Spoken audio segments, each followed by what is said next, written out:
काय झालं ग पिंके? बराच वेळ बघतीये, शांत आहे, बोलत नाही. एवढा राग आला काय तुला माझ्या बोलण्याचा? हा, नणंदबाई आहे मी तुझी, मी नाही बोलणार मग कोण बोलणार? भावाची बायको आहे तू माझ्या. अवघडच झालंय बाई, जरासं बोललं तर झोंबतंय यांना. राहू द्या, तुला जिथं बोलायचं ना तिथं तेव्हा तुला बोलायचं नसतं. 2 दिवसासाठी आली मी माझं निघून जाईल. नाही नाही, काय मी काय बोलले तिला? काय बोलले विचारा बरं तिला, काय बोलले मी तिला? एवढं फुगून बसायची काही गरज नव्हती तिला.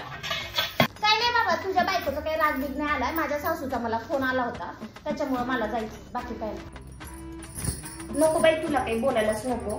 तुला लगेच राग येतो आणि बसते फुगून. काय नाही, मला नाही खायची ती आईस्क्रीम. नाही, माझ्या लेकराला पण नाही द्यायची. सर्दी होती त्याला, सर्दी होती, मला नाही खायची.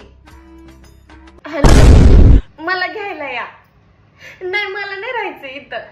हे काही माझं घर राहिलं नाही आता. इथले लोक पण माझे काही राहिले नाही.